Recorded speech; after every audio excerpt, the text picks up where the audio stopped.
All right, in this step, we're going to localize the color. If you walk out on a really sunny day, you may find that the sun is so bright that any really bright colors appear white to you because they're so intense.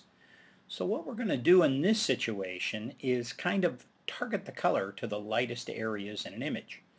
As your pupils start to contract, really bright colors will suddenly go from white to being colorful.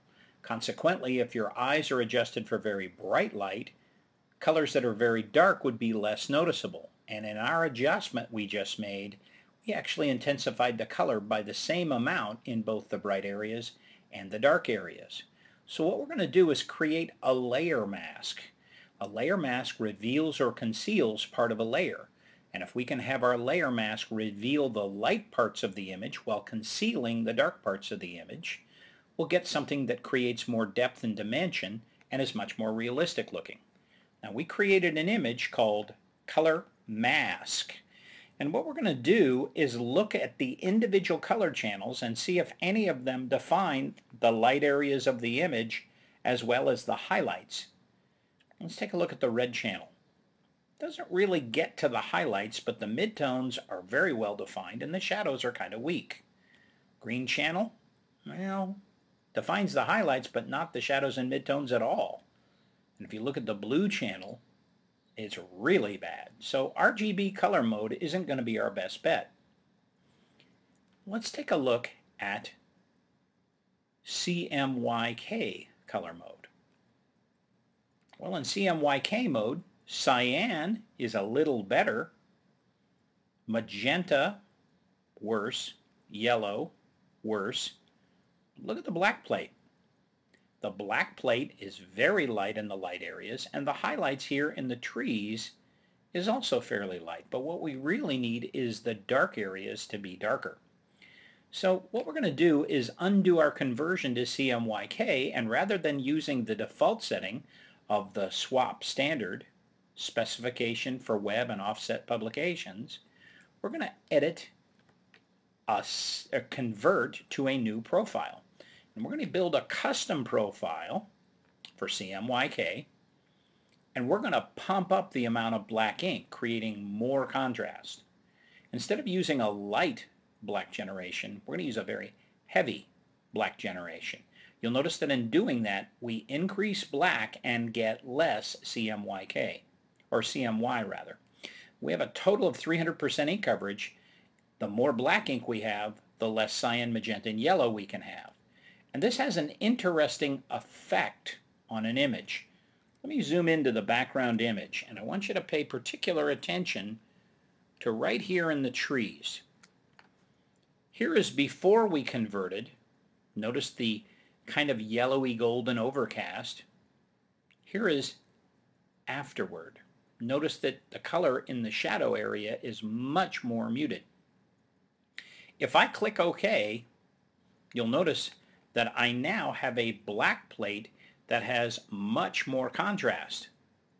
Well, I'm going to use that initially as a layer mask for our intense color on the color layer in the original image. So let's go over here to this layer and let's add a layer mask.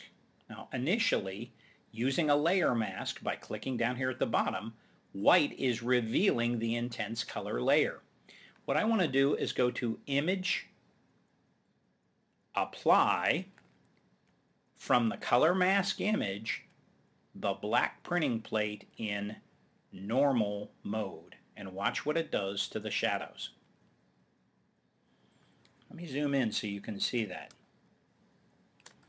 Here is before, here is after. Now, initially, I think that looks pretty good, but I have a problem with the sky being overly saturated. What I'd like to do is mute the sky down just a little bit. So what I'm going to do is load our original clouds layers layer mask.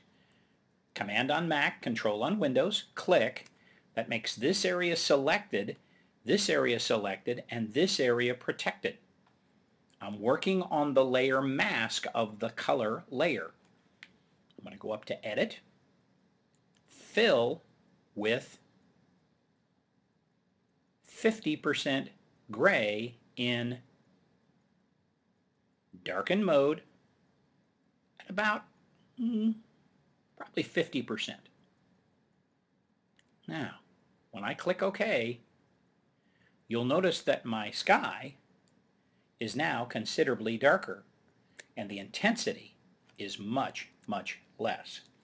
Now, in doing that, we end up with very hard lines where shadows meet highlights.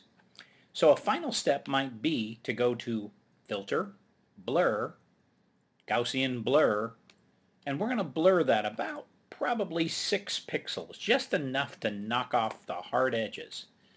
Now at 6 pixels it looks a little too intense to me, so let's drop down to maybe 4 pixels and see how that looks. That's a little better.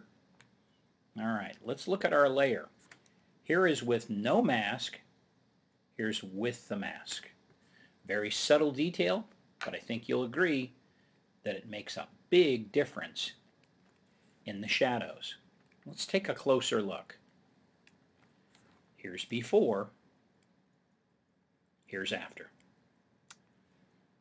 Alright, well in the next step we're going to take a look at how to sharpen an image. And then finally, we'll take a look at addressing shadow and highlight.